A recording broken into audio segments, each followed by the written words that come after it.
तो दोस्तों नमस्कार, कैसे हैं आप सभी। तो आज के क्लास में हम लोग देखेंगे बोट एंड स्ट्रीम के उन क्वेश्चंस को जो एनटीपीसी ग्रेजुएट लेवल 2025 के अंदर पूछे गए थे। तो क्लास के अंत तक जरूर बने रहिएगा ताकि हर एक कॉन्सेप्ट आपको अच्छे समझ में आ सके। ये जो क्लासेस चल रहा है उसका पीडीएफ भी आपको मिल जाता है मैथ्स वाटिका टेलीग्राम के ऊपर, तो सभी लोग टेलीग्राम को भी जरूर ज्वाइन करिए। बिल्कुल लेटेस्ट क्वेश्चन है और टीसीएस का आपको यहाँ से पैटर्न पता चलता है। तो यह जो पूरा सीरीज चल रहा है, इस सीरीज के सभी वीडियोज़ को आप अच्छे से देखते रहिएगा और इसका जो पीडीएफ है उसको भी आप डाउनलोड करते रहिएगा। यहाँ देखिए, सबसे पहले हम लोग 2-3 मिनट में इसके थ्योरी को देख लेते हैं ताकि आगे जो है वह क्वेश्चन को समझने में हमें दिक्कत ना हो। अगर हम बात करें बोट एंड स्ट्रीम की, यानी कि नाव और धारा की, तो इसमें जो है सबसे पहले यहाँ पे समझिएगा कि हम लोग नाव की चालों को किससे दर्शाएंगे, बी से। तो जहाँ भी बी लिखे आप समझ जाइएगा कि क्या लिखा गया है, नाव की चाल को यहाँ पे दर्शाया गया है। बी से हम दर्शाएंगे स्पीड ऑफ बोट या स्विमर, यानी तैराक के चाल को या नाव के चाल को। ठीक है। इससे क्या होता है, एस फॉर होता है आपका स्ट्रीम, तो एस से हम लोग क्या दर्शाएंगे, स्पीड ऑफ स्ट्रीम या वाटर, यानी कि धारा के चाल को या फिर पानी की चाल को। इसको हम लोग किससे दर्शाएंगे, एस से। चलिए, दो टर्म यहाँ पे क्लियर हो गया। बी से हम किसको दर्शाएंगे, नाव के चाल को, और एस से किसको दर्शाएंगे हम, धारा के चाल को। आगे चलिए, अब यहाँ पे दो बातें और यहाँ समझना है। डाउन स्ट्रीम का मतलब होता है धारा के दिशा में नाव की चाल। तो धारा के दिशा में नाव का चाल क्या होगा, धारा के दिशा में नाव का चाल होगा नाव का चाल प्लस धारा का चाल। जैसे कहने का मतलब यह है कि नाव का चाल अगर हम आपसे कहें कि 10 किलोमीटर प्रति घंटा है और धारा का जो स्पीड है वो आपका 2 किलोमीटर प्रति घंटा है, तो अगर धारा के दिशा में नाव चलेगी तो नाव का स्पीड उतना ही बढ़ जाएगा जितना धारा का चाल होगा। यह तो आपका सिंपल सा बात है, कॉमन सेंस की बात है, फिजिक्स है। यहाँ पे नाव का चाल 10 है, धारा का चाल 2 है। अगर धारा के दिशा में नाव चलेगा तो नाव का चाल उतना ही बढ़ेगा जितना धारा का चाल होगा। तो धारा के दिशा में नाव का चाल 10 और 2 12 हो जाएगा। लेकिन अगर हम आपसे कहें कि नाव का चाल है 10 किलोमीटर प्रति घंटा और धारा का चाल है 2 किलोमीटर प्रति घंटा, तो धारा के विपरीत चलने पर नाव का चाल क्या होगा, उतना ही घटेगा जितना आपका धारा का क्या होगा, जितना आपका धारा का चाल होगा। ठीक है। तो वही चीज यहाँ पे लिखा गया है कि डाउन स्ट्रीम कहने का मतलब कि डाउन स्ट्रीम मतलब नीचे की ओर, धारा के दिशा में नाव का चाल क्या होगा, नाव का चाल प्लस धारा का चाल। और अप स्ट्रीम यानी कि धारा के विपरीत, धारा के विपरीत नाव का चाल होगा नाव का चाल माइनस धारा का चाल। ठीक है, बिल्कुल बेसिक बात है। आगे चलिए, अब एक चीज और आप समझिए कि अगर कभी क्वेश्चन में ना नाव का चाल जो है वह धारा के दिशा में दे रखा हो, यानी कि b प्लस एस का मान दे रखा हो, धारा के दिशा में नाव का चाल यानी कि डाउन स्ट्रीम जो स्पीड है वह दे रखा हो, इसका मतलब है कि b प्लस एस का मान दिया है। अगर यह आपका दे रखा है x, इसको तो जरा ध्यान से समझिएगा। और धारा के विपरीत नाव का चाल, तो धारा के विपरीत नाव का चाल क्या होगा, नाव का चाल माइनस धारा का चाल। तो धारा के विपरीत अगर नाव का चाल आपका दे रखा है y, ठीक है, इस कॉन्सेप्ट को जरा ध्यान से समझिएगा क्योंकि इसके ऊपर आधारित क्वेश्चन जो है वह खूब आपका पूछा जाता है। रिपीट कर रहे अपनी बात को ध्यान से समझिएगा। अगर कभी क्वेश्चन में धारा के दिशा में नाव की चाल और धारा के विपरीत नाव का चाल दे रखा हो, ठीक है, और तब आपसे पूछे कि नाव का चाल बताइए यानी बी का वैल्यू बताइए, या धारा का चाल बताइए यानी एस का वैल्यू बताइए, तो हम क्या करेंगे। तो देखिए, यहाँ पे दो इक्वेशन आपको दिख रहा होगा, अगर हम इसको आपस में जोड़ ले, समझिएगा जरा जरा ध्यान से, इसको अगर हम आपस में जोड़ लेंगे तो एस प्लस में है एस माइनस में कट जाएगा, बी में बी जोड़ेंगे कितना हो जाएगा, इधर इधर आपका हो जाएगा 2b और बराबर इधर आपका x प्लस क्या होगा y, क्योंकि दो इक्वेशन को हम लोग यहाँ पे जोड़े हैं। यहाँ से b का वैल्यू बता दीजिए क्या होगा सर, b का वैल्यू हो जाएगा x plus y by two. अब यह x plus y by two क्या है, तो x है धारा के दिशा में नाव का चाल, y है धारा के विपरीत नाव का चाल। तो अगर कभी क्वेश्चन में धारा के दिशा में नाव का चाल दे रखा हो, धारा के विपरीत नाव का चाल दे रखा हो, और तब आपसे नाव का चाल पूछे, बी का मतलब समझ जाइएगा नाव का चाल, नाव का चाल पूछे, तो हम क्या करेंगे, इन दोनों वैल्यू को जोड़ करके 2 से भाग, यानी धारा के दिशा में जो भी नाव का स्पीड होगा, धारा के विपरीत जो स्पीड होगा, दोनों को जोड़ करके 2 से भाग करेंगे, नाव का चाल निकले। अब अगर हम आपसे कहे कि चलिए b प्लस एस का मान हमें पता है, यानी धारा के दिशा में नाव का चाल जो है वो आपका x है, और धारा के विपरीत जो है यानी b माइनस एस नाव का चाल क्या है आपका y है, और आपसे हम यह कहे कि धारा का चाल बताइए यानी s का वैल्यू बताइए। क्या बताना है आपको, स्पीड ऑफ स्ट्रीम बताना है, धारा का चाल बताना है। तो हम क्या करेंगे, इस बार समीकरण एक में से दो को घटाएंगे। घटाएंगे क्यों? क्योंकि एस हमें बचाना है, बी को काटना है। तो घटाइएगा तो जिसको घटाते हैं उसका चिन्ह बदलता है, प्लस में तो माइनस हो जाएगा, माइनस में तो प्लस हो जाएगा, प्लस में तो माइनस हो जाएगा। हम इस इक्वेशन में से इसको घटा रहे हैं। अब देखिए बी प्लस में बी माइनस में कट जाएगा, एस यहाँ प्लस में यहाँ भी प्लस में, तो क्या हो जाएगा 2s और बराबर इधर x minus y. X minus क्या हो गया आपका y हो गया। यहाँ से s का मान बताइए क्या होगा। आप बोलोगे sir x minus y by क्या हो गया 2। एक्स माइनस वाई बाई 2 क्या है, धारा के दिशा में नाव का चाल अगर x है, धारा के विपरीत अगर नाव का चाल y है, तब आपसे धारा का चाल पूछेगा तो हम क्या करेंगे, इन दोनों को घटा करके जो बड़ी वैल्यू होगी उसमें से छोटी वैल्यू, बड़ी वैल्यू हमेशा कौन होगा, धारा के दिशा वाला, और छोटा वैल्यू कौन होगा, धारा के विपरीत वाला। तो इन दोनों को घटा करके हम 2 से भाग करेंगे। और वैसे भी धारा का चाल आपका कम रहता है, किसके चाल से, नाव के चाल से। तो कम वाला निकालना होगा तो दोनों को घटा करके 2 से भाग, और ज़्यादा वाला निकालना होगा तो दोनों को जोड़ करके 2 से भाग। ठीक है, चलिए इतना क्लियर हो गया होगा।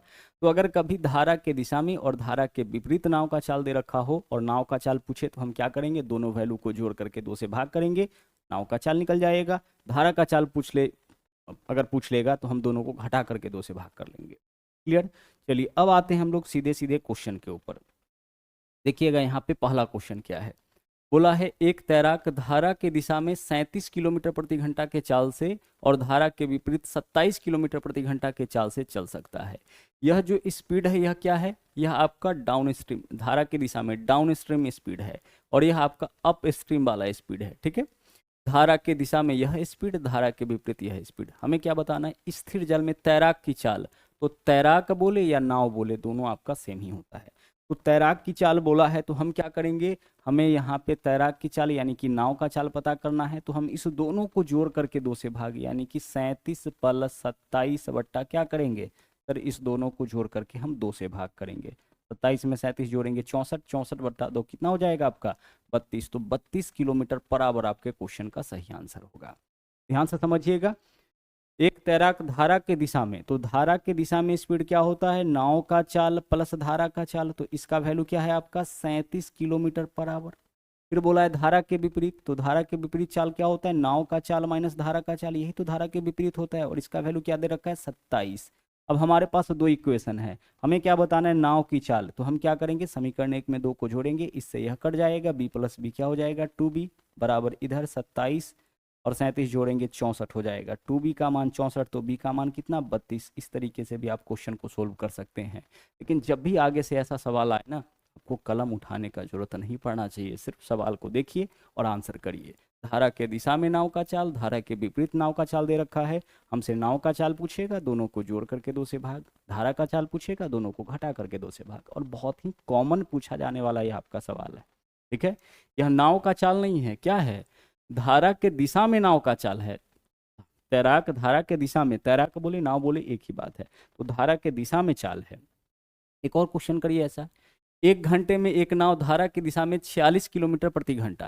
अच्छा, 1 घंटा में 46 किलोमीटर प्रति घंटा मतलब 46 किलोमीटर प्रति घंटा धारा के दिशा में इसका चाल है, और धारा के विपरीत 36 है। आप बताइए धारा का चाल क्या होगा। हमसे क्या पूछा है, धारा का चाल। तो धारा का चाल तो छोटा होता है, तो धारा का चाल निकालने के लिए हम क्या करेंगे, दोनों को घटा करके 2 से भाग। तो 46 में से हम घटाएंगे 36 और भाग करेंगे कितना से 2 से। 46 में से 36 घटाइए 10, 10 बट्टा 2 क्या होगा 5। तो आपका आंसर हो जाएगा 5 किलोमीटर पर आवर। यही स्पीड किसका है, यही स्पीड आपका धारा का हो जाएगा। क्या है क्वेश्चन में, धारा के दिशा में नाव का चाल, धारा के विपरीत नाव का चाल। तो जब भी ऐसा रहे, नाव का चाल पूछता दोनों को जोड़ करके 2 से भाग, धारा का चाल पूछा है दोनों को घटा करके 2 से भाग। अगला सवाल देखिए क्या है, एक नाव धारा के प्रतिकूल 16 घंटे में 176 किलोमीटर, धारा के प्रतिकूल। तो धारा के प्रतिकूल कहने का मतलब कि धारा के विपरीत में 176 किलोमीटर की दूरी, ध्यान से समझिएगा, 176 किलोमीटर की दूरी तय करता है कितने समय में, यह तय करता है 16 घंटा में। तो दूरी बट्टा समय, इससे क्या निकलेगा चाल। हम यहाँ पे यह भी चेक कर लेंगे कि दूरी किस रूप में है, किलोमीटर के रूप में, और समय किस फॉर्म में है आपका, आवर के फॉर्म में, घंटा के फॉर्म में। तो अगर दूरी किलोमीटर में, समय आवर के फॉर्म में हो तो आपको यूनिट लिखने का जरूरत नहीं है, सीधे आप क्वेश्चन को सोल्व करिए।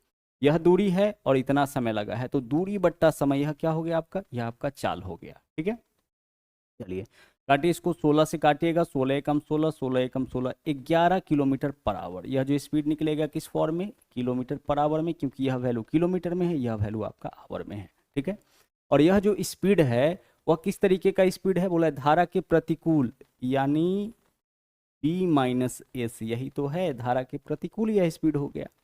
आगे बोला है धारा के अनुकूल 5 घंटे में 85 किलोमीटर।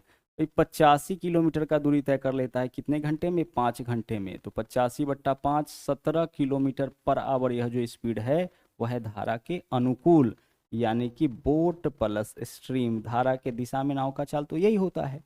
तो हमारे पास फिर से क्या है, बी प्लस एस है और बी माइनस एस है। पूछा क्या है, नाव की चाल। तो भाई नाव की चाल निकालना है तो हम क्या करेंगे, दोनों को जोड़ करके 2 से भाग, तो 17 + 11/2 हम क्या लिखेंगे, 17 + 11/2। इस क्वेश्चन को भी सोल्व करने के लिए हमें यहाँ पे कलम उठाने का जरूरत नहीं था, ठीक है, बिल्कुल ज़रूरत नहीं था, लेकिन चूंकि कॉन्सेप्ट थोड़ा आप समझ सके इसलिए यहाँ पे जो है डिटेल में चीज़ों को बताया गया है। रिपीट कर रहे, समझिएगा। धारा के प्रतिकूल 16 घंटे में 176, तो इतनी दूरी इतने समय में, दूरी बट्टा चाल समय निकलेगा। 176 में 16 से भाग करेंगे कितना आ जाएगा, 11, तो 11 किलोमीटर प्रति घंटा धारा के विपरीत चाल हो गया, क्योंकि प्रतिकूल बोला है, विपरीत बोला है। और 85 किलोमीटर 5 घंटा में, तो 85/5 यानी 17 किलोमीटर प्रति घंटा स्पीड हो जाएगा धारा के दिशा में। धारा के दिशा में यह स्पीड है, धारा के विपरीत यह स्पीड है। नाव का चाल पूछा है, जोड़ के 2 से भाग। धारा का चाल पूछता तो घटा करके हम यहाँ पे 2 से भाग कर लेते। आगे चलिए, फिर से देख लीजिए, सेम क्वेश्चन है। एक आदमी धारा की दिशा में 91 किलोमीटर तैरने में 13 घंटा। देखिए 91 किलोमीटर तैरने में 13 घंटा, यानी 91/13 स्पीड क्या हो जाएगा, 7 किलोमीटर प्रति घंटा धारा के दिशा में। और बोला है उतने ही समय में, यानी 13 घंटा में ही 39 किलोमीटर की दूरी तय करता है। तो 39 किलोमीटर की दूरी तय करता है 13 घंटा में, तो यह 39/13 यानी कि धारा के विपरीत स्पीड हो जाएगा 3 किलोमीटर प्रति घंटा। क्लियर हो रहा है ना, बिल्कुल। बोला क्या है, 91 किलोमीटर की दूरी 13 घंटे में, तो 91 किलोमीटर यह दूरी तय करता है इतने समय में, दूरी बट्टा समय से क्या निकलेगा आपका यहाँ पे चाल, एक चाल आपका हो गया 7 किलोमीटर प्रति घंटा। और उतने ही समय में 39 किलोमीटर, यानी 39 किलोमीटर की भी दूरी तय करता है उतने ही समय में, यानी कि 13 घंटे में, तो यह स्पीड हो गया आपका 3 किलोमीटर प्रति घंटा। यह जो स्पीड है वह क्या है, धारा के दिशा में है। यह जो स्पीड है वह क्या है, धारा के विपरीत है। हमें क्या बताना है, स्थिर जल में नाव की चाल। तो भाई नाव का चाल बताना है ना, तो दोनों को जोड़ करके 2 से भाग कर लीजिए, क्योंकि एक डाउन स्ट्रीम है एक अप स्ट्रीम है। तो 7 + 3/2 10/2 क्या हो जाएगा आपका, 5 किलोमीटर पर आवर। विकल्प डी आपका इस क्वेश्चन का सही आंसर होगा। ठीक है, चलिए आगे बढ़ते हैं। अगला सवाल देखिए क्या है, स्थिर जल में नाव की चाल है 9 किलोमीटर प्रति घंटा, धारा की चाल है 5 किलोमीटर प्रति घंटा। एक व्यक्ति 75.6 किलोमीटर दूरी पर स्थित एक स्थान तक नाव चलाता है और आरंभिक बिंदु पर वापस आता है। उसके द्वारा लिया गया कुल समय ज्ञात कीजिए। हमें क्या बताना है कि इसको कुल मिलाकर के कितना समय आपका यहाँ पे लगा है। ठीक है, सवाल क्या है, नाव की चाल है 9 किलोमीटर प्रति घंटा, धारा का चाल है 5 किलोमीटर प्रति घंटा। ठीक है, क्वेश्चन में क्या दिया है आपका, नाव का चाल, वेलोसिटी ऑफ बोट क्या है, यह है आपका 9 किलोमीटर प्रति घंटा। ठीक है, 9 किलोमीटर प्रति घंटा। और धारा का चाल क्या है आपका, 5 किलोमीटर प्रति घंटा। एक बात बताइए, धारा के दिशा में नाव का चाल बताइए क्या हो जाएगा, सर 9×5 = 14 हो जाएगा। धारा के विपरीत नाव का चाल 9 - 5 4 किलोमीटर प्रति घंटा हो जाएगा। एक व्यक्ति 75.6 किलोमीटर की दूरी पर स्थित एक स्थान तक नाव चलाता है और फिर प्रारंभिक बिंदु पर आता है, यानी 75 देख लीजिए 75.6 किलोमीटर वह जाता भी होगा और फिर 75.6 किलोमीटर वह वापस भी लौटता है।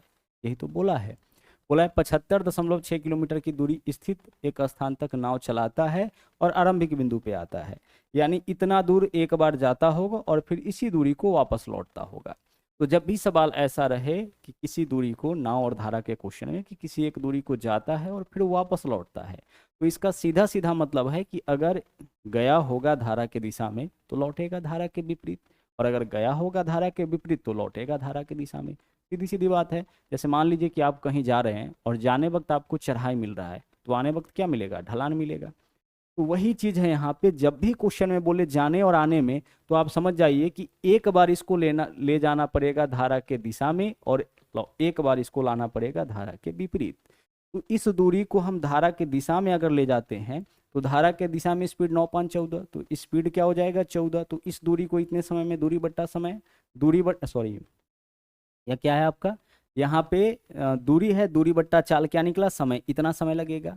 और फिर इस दूरी को एक बार तय करेगा धारा के विपरीत, तो धारा के विपरीत चाल हो जाएगा 9 - 5 4 किलोमीटर प्रति घंटा। तो इस दूरी को इस चाल से इतना समय, तो जाने में इतना समय, आने में इतना समय, कुल मिला के समय कितना लगा है हम जोड़ लेंगे। क्लियर हो रहा है। चलिए आइए अब इसको हम लोग यहाँ पे सोल्व आउट करते हैं।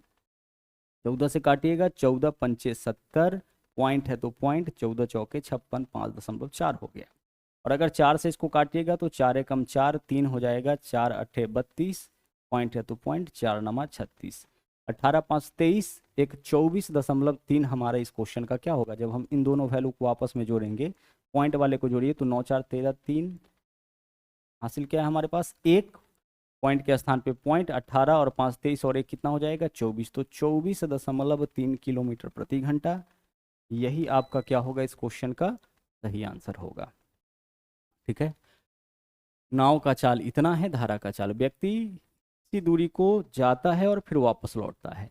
अगला देखिए, एक नाव में धारा की दिशा में चाल इतना है और धारा के विपरीत इतना है। नाव को एक स्थान पर जाने में और वापस आने में कुल 8 घंटा लगता है, तो नाव के द्वारा तय की गई कुल दूरी। क्वेश्चन में देखिए, धारा की दिशा में नाव का चाल दिया है कि धारा की दिशा में नाव इस चाल से चलता है और धारा के विपरीत इस चाल से चलता है।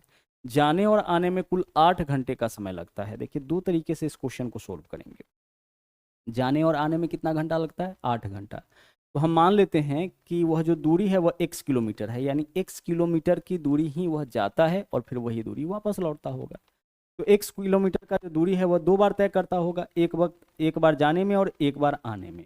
तो जाने वक्त इसका स्पीड क्या होगा, तो बोला है कि धारा के दिशा में स्पीड इतना है और धारा के विपरीत इतना है, नाव को एक स्थान पर जाने में।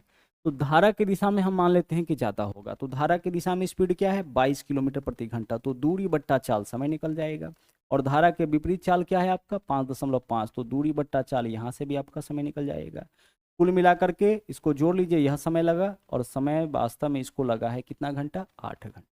हम दूरी कितना मान लिए, जो दूरी यहाँ पे हमें बताना है उस दूरी को हम x मान लिए, तो इसका मतलब x किलोमीटर वह जाता होगा और x किलोमीटर ही वापस लौटता होगा। तो जाएगा धारा के दिशा में तो लौटेगा धारा के विपरीत। तो धारा के दिशा में ही चाल दे रखा है, हमें निकालना नहीं है पिछले क्वेश्चन के जैसे। यहाँ नाव का चाल और धारा का चाल अलग अलग दिया था, नाव का चाल 9, धारा का 5, तो धारा के दिशा में हम 9 + 5 किए, धारा के 9 - 5 किए। यहाँ तो दे ही रखा है कि धारा के दिशा में इतना स्पीड है और धारा के विपरीत इतना स्पीड है। तो इस दूरी को धारा के दिशा में गया होगा और फिर इसी दूरी को धारा के विपरीत लौटा होगा। तो दूरी बट्टा, यहाँ पे देख लीजिए, दूरी बट्टा चाल समय जाने में, दूरी बट्टा चाल समय आने में, कुल मिलाकर के समय क्या लगता है 8 घंटा। अब आइए इसको सोल्व करते हैं। हम यहाँ से इसको अगर सोल्व करें तो एलसीएम कितना हो जाएगा, 22 और 5.5 का 22 ही होगा। 22 क्यों होगा, क्योंकि इसमें 4 से गुना करिएगा तो इतना आ जाएगा। यहाँ पे देखिए 22 से 22 कट जाएगा, इधर आपका x बचेगा और इससे इसको काटेंगे 4 बार में, 5 चौके 20, 5 चौके 20, 4 बार में, तो इधर आपका हो जाएगा 4x और बराबर इधर क्या है आपके पास, इधर आपके पास है 8। 4 और 1 5x का वैल्यू कितना हो गया इधर से आपका 22 अठे 176। तो x का मान बताइए, 5 से भाग करिए, 5 से भाग करिएगा इसमें, 5 तिया 15, 1 बचेगा 16, 5 तिया 15। अच्छा इसी रूप में आंसर है ना, आंसर आपका क्या है इसी रूप में है। तो x का मान क्या हो जाएगा 176 बट्टा कितना, 176 बट्टा 5। x क्या माने थे, x माने थे वह दूरी क्या है, जो दूरी यह जाता है और फिर वापस लौटता है, वह दूरी हो जाएगा आपका 176 किलोमीटर। तो एक तो यह तरीका है। दूसरा तरीका टाइम एंड वर्क के अंदर आप सीखे थे कि जब भी कोई जो सर्टेन डिस्टेंस है उसको दो अलग अलग चाल, जैसे मान लीजिए कि कोई एक समान दूरी को एक बार a स्पीड से जाता है और b स्पीड से वापस लौटता है, ठीक है, वह और कुल मिलाकर के t घंटे का समय लगता है, तो डिस्टेंस हो जाएगा AB बट्टा A + B गुना t। इस फॉर्मूला से हम लोग क्या करते हैं, इस फॉर्मूला से हम लोग टोटल डिस्टेंस निकालते हैं, AB बट्टा A + B गुना t। जैसे यहाँ देख लीजिए, एक स्पीड बताइए, जाने वक्त स्पीड क्या है 22, तो ऊपर में लिखेंगे 22। लौटने वक्त स्पीड क्या है इसका 5.5, तो दूसरा स्पीड 5.5 लिखेंगे और नीचे में दोनों को जोड़ के लिखेंगे, 22 और 5 कितना हो जाएगा आपका 27.5 और साथ ही साथ गुना करेंगे टाइम से, तो टाइम कितना है आपका 8 घंटा। बस इस कैलकुलेशन को करिए, आंसर आपका यहाँ पे आ जाएगा।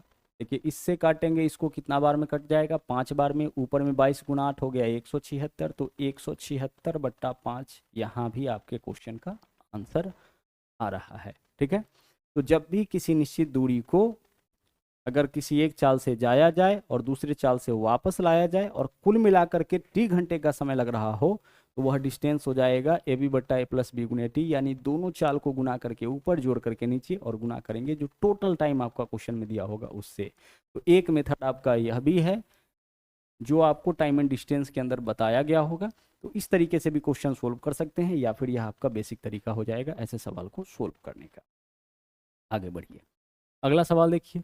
यहाँ बोला एक नाव धारा के विपरीत दिशा में 10.2 किलोमीटर जाने में 51 मिनट का समय लगाता है। ठीक है, स्थिर जल में नाव की चाल और धारा की चाल का अनुपात यहाँ देखिए, धारा के विपरीत 10.2 किलोमीटर, समझिएगा 10.2 किलोमीटर, इतना दूरी तय करने में कितना समय लगाता है 51 मिनट। वही 51 मिनट है ना, इसको आवर में बदलिए तो 51 बटा क्या लिखिएगा 60, तो यह नीचे वाला 60 कहाँ चला जाएगा, ऊपर चला जाएगा। तो हम लिखेंगे 51 गुने 60। यह चीज़ आपका उम्मीद करते हैं कि क्लियर होगा। फिर से ध्यान से समझिएगा, सवाल में क्या बोला है कि एक नाव धारा के विपरीत 10.2 किलोमीटर जाने में 51 मिनट लगाता है। तो इतनी दूरी इतने समय में, दूरी बट्टा समय चाल, लेकिन दूरी किलोमीटर में था और समय मिनट के रूप में था, तो समय को भी हम आवर के रूप में बदलेंगे। ठीक है, दूरी अगर किलोमीटर में तो समय आवर के रूप में, दूरी अगर मीटर के रूप में तो समय सेकेंड के रूप में। ठीक है, तो यहाँ पे 10.2 बट्टा 51 और इसके नीचे 60, चूंकि यह मिनट के रूप में है 60 से भाग करेंगे तो आवर में आएगा, तो इसके नीचे जो 60 आएगा वह तो ऊपर चला जाएगा।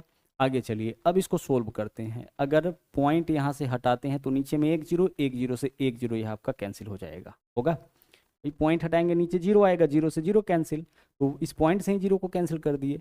और 51 से काटेंगे, 51 दूना 102 यानी 6 दूना 12, तो 6 दूना 12 जो स्पीड है 12 किलोमीटर पर आवर, यह स्पीड क्या है सर, यह स्पीड है धारा के विपरीत यानी बोट माइनस स्ट्रीम, क्योंकि ऐसा क्वेश्चन में बोल रखा है। एक नाव धारा के विपरीत इतनी दूरी में 51 मिनट समय लगाता है। आगे, स्थिर दर में नाव की चाल और धारा की चाल में 7:6 का अनुपात। अब देखिए नाव की चाल और धारा की चाल में अनुपात क्या दे रखा है, 7:6 का अनुपात दे रखा है। तो इससे नाव और धारा दोनों का चाल निकल जाएगा। इससे हम क्या कर सकते हैं, नाव का भी चाल निकाल सकते हैं और धारा का भी चाल, क्योंकि देखिए अनुपात में आप बताइए कि धारा के विपरीत नाव का चाल क्या होगा, तो सर नाव का चाल माइनस धारा का चाल, b माइनस एस, यही तो होगा। तो b माइनस एस का वैल्यू अनुपात में अनुपात 1 है, b माइनस एस का वैल्यू, जबकि यहाँ देखिए क्या है 12, तो अनुपात 1 बराबर हो गया आपका 12 किलोमीटर पर आवर। तो अनुपात 7 बराबर 12 सत्ते 84, तो 84 किलोमीटर प्रति घंटा। और यहाँ देखिए 12 छक्के 72 यानी 72 किलोमीटर प्रति घंटा। नाव का चाल हो गया 84 और धारा का चाल हो गया 72 किलोमीटर प्रति घंटा। तो ऐसे क्वेश्चन में सबसे पहले हम क्या करेंगे, रेशियो से इसका जो रिलेशन है वह इस्टेब्लिश करके नाव और धारा का चाल निकालेंगे। अब सवाल पे आते हैं, सवाल क्या है, बोला है नाव धारा के विपरीत इतना दूरी और धारा की दिशा में इतना दूरी तय करने में कुल मिलाकर के कितना समय लगाएगा। ठीक है, समझते हैं अब इस क्वेश्चन को। यहां तक क्लियर हो गया।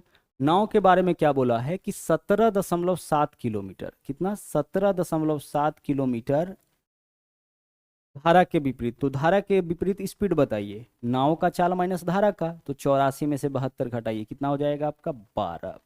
तो इस दूरी को धारा के विपरीत, और 66.3 इस दूरी को बोला है धारा के दिशा में। तो धारा के दिशा में स्पीड बताइए क्या होगा, 84 और 72 हो जाएगा 156। नाव का चाल प्लस धारा का चाल, नाव का चाल प्लस धारा का चाल, 84 प्लस 72, 4 2 6 8 7 15, 156। ठीक है, सवाल बोला है नाव धारा के विपरीत दिशा में इतनी दूरी 17.7 किलोमीटर की दूरी, तो यह दूरी है धारा के विपरीत। तो धारा के विपरीत चाल क्या होगा, नाव का चाल माइनस धारा का चाल, तो 84 माइनस 72 12, यानी इस दूरी को इस चाल से और इस दूरी को इस चाल से तय करने में कुल कितना समय लगेगा, हम प्लस कर देंगे, यहाँ से निकल जाएगा। आइए अब इसको हम लोग यहाँ पे सोल्व करते हैं, और ऐसा भी बहुत सारा क्वेश्चन आपका पूछा गया था। अगर हम यहाँ से पॉइंट हटाएंगे तो इधर क्या मिलेगा हमें 1 0, यहाँ पॉइंट हटाएंगे तो यहाँ भी हमें मिलेगा 1 0। चलिए अब इस वैल्यू को देख के लग रहा है कि यह 13 से कटेगा, देख लीजिए 13 से काटिए इसको, 13 पंचे 65 और एक है 13 एकम 13 51 और 13 से काटेंगे 13 गुने 12 होता है 156 120, फिर 3 से काटेंगे तो 17 या 51 और 3 से काटेंगे तो यह हो जाएगा आपका कितना 40, इधर 17/40 हो गया। इधर देख लीजिए 7 7 14 1 15, 3 से कटेगा तो 3 पंचे 15, क्या बचेगा यहाँ 2 27 3 नमा 27 और 3 से काटेंगे यह हो जाएगा आपका 40, यह 59/40 है, यह 17/40 है, कितना हो जाएगा इसका योग 77/40। तो 77 में हम भाग करेंगे कितना से 40 से, 77 में 40 से भाग करिए, यही आंसर देखिए दोनों के नीचे में 40 है तो ऊपर वाले को जोड़िए, 40 से भाग करिएगा तो कितना हो जाएगा 2 से थोड़ा सा कम वाला, आप भाग करके देख लीजिए 40 से कम 40 पॉइंट है, 40 से कम 40 क्या बचेगा 37, भाग नहीं लेगा पॉइंट दे दिए 370, 370 है तो 4 नमा 36 यानी कि 9, तो 1.9 किलोमीटर सॉरी 1.9 आवर यहाँ पे जो है वो आपका समय यहाँ लग जाएगा कुल मिला करके। तो आंसर हमारा इस क्वेश्चन का कौन सा विकल्प होगा, विकल्प ए हो जाएगा। क्लियर हो रहा है, चलिए आगे बढ़ते हैं, एक क्वेश्चन और बिल्कुल सेम देख लेते हैं। बोला है एक नाव को धारा की दिशा में 33.2 किलोमीटर जाने में 83 मिनट लगते हैं। फिर से सेम सवाल है, बोला है धारा के दिशा में, इस बार नाव को धारा के दिशा में यानी B+S, धारा के दिशा में स्पीड तो यही होता है, तो धारा के दिशा में जो है क्या बोला है 33.2 किलोमीटर की दूरी तय करने में कितना समय लगता है, तो यहाँ समय लग जाता है 83 मिनट, तो 83 बट्टा क्या लिखेंगे 60, बट्टा वाला 60 कहाँ जाएगा ऊपर जाएगा। क्लियर, चलिए अब इसको सोल्व करते हैं, पॉइंट हटाएंगे तो यह 0 कैंसिल हो जाएगा, क्योंकि पॉइंट हटाएंगे नीचे 0, 0 से 0 कैंसिल, 83 से यह कटेगा क्या 83 चौके आपका यह हो जाएगा, ठीक है 3 चौके 12, 8 चौके 32 और 1 33, तो 6 चौके 24 किलोमीटर पर आवर यह जो आया वह क्या आया 24 किलोमीटर पर आवर आया धारा के दिशा में नाव का चाल। यह निकाले कैसे, तो बोला है एक नाव धारा के दिशा में इतनी दूरी इतने समय में, तो दूरी बट्टा समय चाल, और यह जो चाल होगा वह किस तरीके का चाल होगा धारा के दिशा में, क्योंकि क्वेश्चन में बोला है धारा की दिशा में इतनी दूरी इतने समय में। आगे देखिए, बोला है स्थिर जल में नाव की चाल और धारा की चाल में 8:5 का अनुपात। अब नाव की चाल और धारा की चाल का अनुपात दे रखा है, नाव की चाल और धारा की चाल का अनुपात क्या है 8:5। क्लियर, 8:5 है नाव और धारा के चाल का। अब देखिए आपके पास क्या है B+S है, तो अनुपात में B+S निकालिए, कितना हो जाएगा 8 और 5 13, भाई अनुपात में B+S नाव का चाल प्लस धारा का चाल 13, यहाँ देखिए वास्तव में कितना है 24, तो अनुपात 13 का मान जो है वह किसके बराबर हो जाएगा 24 के बराबर हो जाएगा। ठीक है, यहाँ एक नाव धारा की दिशा में 33.2 किलोमीटर की दूरी तय करने में इतना मिनट का समय लगाता है।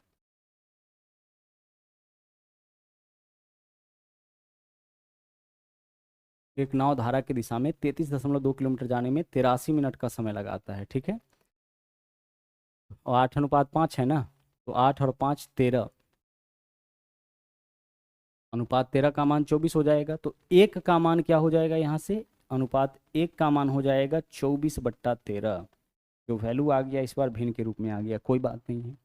अनुपात 1 का मान 24/13, तो अनुपात 8 का मान क्या होगा, जब 1 का मान 24/13 है तो 8 का मान 24/13 गुने 8, तो 20 8 160 और 4 8 32, 192/13, क्या हो गया नाव का चाल। फिर से देख लीजिए 20 8 160, 8 चौके 32, और धारा का चाल क्या हो जाएगा 24/13 गुने 5, तो 120 बट्टा कितना 120/13, यह हो गया आपका धारा का चाल। ठीक है, नाव और धारा दोनों का चाल आपका निकल गया, लेकिन किस फॉर्म में निकला है भिन्न के रूप में, कोई दिक्कत नहीं।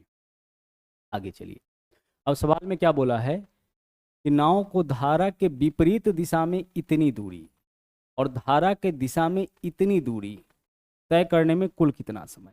अब हमें यह बताना है कि इस नाव को जो है, इस नाव को धारा के विपरीत दिशा में 47.1, तो 47.1 किलोमीटर की दूरी धारा के विपरीत। ठीक है, तो धारा के विपरीत चाल बताइए, नाव के चाल में से धारा के चाल को घटाइए, तो 192/13 में से 120/13, क्योंकि यह नाव का चाल है या धारा का चाल है, तो कितना हो जाएगा 72/13, तो इधर आएगा 72/13, यानी कि 13 से यहाँ गुना हो जाएगा। क्लियर, चलिए आगे बढ़ते हैं। और फिर बोला है 55.9, तो 55.9 इतनी दूरी वह तय करता है धारा के दिशा में। तो धारा की दिशा में चाल बताइए, तो नाव का चाल प्लस धारा का चाल, तो इन दोनों को जोड़िए तो एक और एक 200 हो जाएगा, और यह आपका 10 कितना हो जाएगा, 212, 312।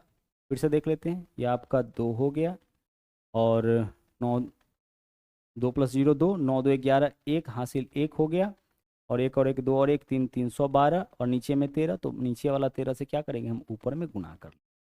भाई धारा का चाल इतना है, नाव का चाल इतना है, तो धारा की दिशा में नाव का चाल दोनों को जोड़ेंगे ना, तो दोनों को जोड़ना होगा, तो ऊपर वाले दोनों को जोड़ करके 13 से भाग, तो ऊपर वाले दोनों को जोड़िए, तो 192 में 120 जोड़िएगा, 312, 312 बट्टा 13 आएगा, बट्टा वाला 13 आपका ऊपर चला गया। और यहाँ पे देख लीजिए धारा के विपरीत, तो इसमें से इसको घटाएंगे तो यही 72/13, तो 72/13 बट्टा वाला 13 ऊपर आ गया। तो इस दूरी को इस चाल से इतना समय लगेगा, इस दूरी को इस चाल से इतना समय लगेगा, कुल मिलाकर के समय कितना लगता है, हम क्या करेंगे यहाँ प्लस कर लेंगे। अब आइए इसको हम लोग सोल्व करते हैं। जो वैल्यू आपका कटने वाला होगा, आइए उसको हम लोग यहाँ पे काटने का प्रयास करते हैं। 4 7 11 और 1 12, यह वैल्यू आपका 3 से कटेगा, तो आइए 3 से इसको हम काटते हैं। 3 से काटेंगे तो क्या हो जाएगा, यह आपका 3 से काटेंगे तो 24, और 3 से काटेंगे तो 3 एकम 3, 1 है 17, 3 पंचे 15, 2 3 सते 21, 15.7। और यह वैल्यू आपका देख लीजिए, यह 13 से कटेगा तो 13 दूना 26 हो जाएगा, और यहाँ पे बचेगा हमारे पास 5, तो 13 चौके 52। ऊपर में हमारे पास है 15.7 गुने 13, तो 15.7 गुने 13 बट्टा 24 है, और 55.9 बट्टा 24 है। 15.7 में 13 से गुना करके देखिए तो कितना आता है, तो 13 सते 91, 91 1 हो जाएगा, पॉइंट को अपनी जगह पे रहने देंगे। हासिल 9 है हमारे पास, 13 पंचे 65, और 9 74, 4 हासिल हमारे पास 7 हो गया, और 13 और 7 20, 204.1। तो इन दोनों को गुना करेंगे तो 204.1 बट्टा 24, और यह है 55.9। तो हमारे पास क्या है आपका 200, अगर हम इसको लेते हैं 204.1, तो यह हमारा इन दोनों का गुणनफल क्या हो रहा है, 204.1 में जब 55.9 जोड़ेंगे तो यह क्या हो जाएगा आपका, पॉइंट एक ही तो कम है ना, तो जब जोड़ेंगे तो यह आपका हो जाएगा कंप्लीट 56, और यह 204 यानी 260, और नीचे में 24, तो 260/24 हमारा इस क्वेश्चन का क्या होगा, सही आंसर हो जाएगा 260/24। अगर हम इसको काट ले 4 से, तो 4 छक्के 24 हो जाएगा। 4 से अगर हम इसको काटेंगे तो 4 छक्के 24, 2 बचेगा, 4 पंचे 20, 65/6, 65/6 का मान कितना आ जाएगा, 6 से काटेंगे 6 दहाई 60 होगा, बचेगा 5, पॉइंट देंगे 5 के ऊपर 0, 50, 6 8 48, 10.8 घंटे का समय यहाँ पे लग जाएगा। ऐसा किसी ऑप्शन में नहीं है, तो जो भी ऑप्शन यहाँ पे दिया गया है सभी के सभी ऑप्शन क्या है, सभी के सभी ऑप्शन आपका यहाँ पे गलत है। हमारा आंसर हो जाएगा 10.8 घंटा का समय। तो यह आपका कॉन्सेप्ट था, थोड़ा कैलकुलेशन यहाँ पे दे रखा था तो हमें कैलकुलेशन करना पड़ेगा। और जो आप यहाँ पे क्वेश्चन देखे हैं आज के क्लास में, इसी तरह का आपका ढेर सारा क्वेश्चन, आपका लगभग 39-40 क्वेश्चन जो है इसी तरीके का, यानी जो आप 8 क्वेश्चन आप देख रहे हैं इसी तरीके का आपका आगे भी पूछा गया है। तो कंप्लीट 39 क्वेश्चन का आपको हम पीडीएफ दे देंगे। हर टाइप में से हम लोग यहाँ पे एक एक क्वेश्चन कर लिए हैं, 1-2 क्वेश्चन हम लोग कर लिए हैं, ताकि आपको जो है वहाँ क्वेश्चन बनाने में दिक्कत नहीं हो। तो आज के लिए इतना ही। और हाँ, अगर आप हमारे चैनल पर नए हैं तो इस चैनल को सब्सक्राइब जरूर करिएगा, इसके अलावा लाइक और शेयर करते रहिएगा। मिलते हैं फिर से अगले क्लास में। थैंक यू, जय हिंद।